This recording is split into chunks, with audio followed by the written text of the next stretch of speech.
जय जगन्नाथ। मु अभिमन्यु। आज मोर विषय हूँ सद्वाक्य। सद्वाक्यर अर्थ सद विचार, जहाँ सकारात्मक विचारधारा जहाँ द्वारा अन्यर भावना सकारात्मक होता है ओ प्रेरणादायक होता है, जहाँ को आम निज जीवन में लगाइबा उचित। चलतु किसी सद्विचार उपरे ध्यान देवा। परमेश्वर प्रेम केवल सदाचारी एवं कर्तव्य परायण सुरक्षित। अन्य मानक जेपरी उदारता देखाओ, जेपरी उदारता ईश्वर तुम पाई देखाई। निजर मूल्य बुझ एवं विश्वास कर जे तुम्हें संसार सबुठारु महत्वपूर्ण व्यक्ति। धन ठारू ज्ञान श्रेष्ठ, कारण धन को आम रक्षा करूँ किंतु ज्ञान आमको रक्षा करे। जीवनर अर्थ हेउची समय। जो माने जीवन को भल पाती से माने आलस्यर समय नष्ट करंतु नहीं।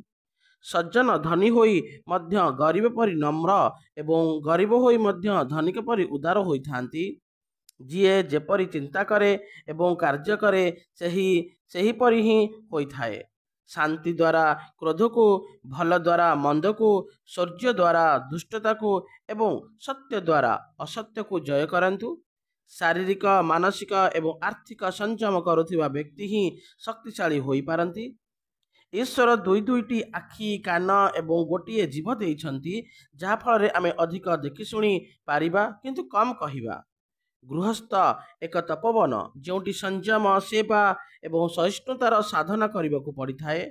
अन्यमानक सहित सेपरी व्यवहार कर नाही, जहा निजको पसंद लागे नाही। निजको मनुष्य करिवार प्रयत्न करंतु। जदि यही काम सफलता मिल जाए तेबे प्रत्येक काम सफलता मिलिबो। सच्चोटता सर्वश्रेष्ठ जीवन नीति अटे। शालीनता बिना मूल्य रे मिले, किंतु ताहा द्वारा सबकिछि क्रय करी हुए नहीं।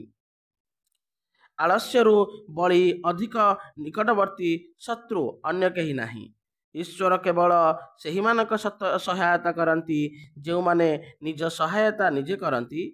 भारतीय धर्म संस्कृतिर जननी गायत्री अटंती। प्रकृति मित्र सही जे कि कुमार्गरु रक्षा करे। कर्तव्यर ध्यान रखंतु, अधिकार रुहे। मनुष्य निजे निजर भाग्यर निर्माता। केवल सही मानक प्रशंसा करंतु जो माने धर्म उपरे दृढ़ रही थांती। अनीति आगरे मुंड नुआंतु नहीं। मनुष्य जन्मता सहज, किंतु मनुष्यता कठिन प्रयत्न द्वारा मिले। बुद्धिमान कहवा पूर्वर चिंता करती एवं मूर्ख प्रथमे कहती और पर भावती। यही प्रकार आदर्श वाक्य गुड़िकर श्रवण एवं यहाँ उपरे कार्यकारिता आपनको पर निर्भर करे। जय जगन्नाथ।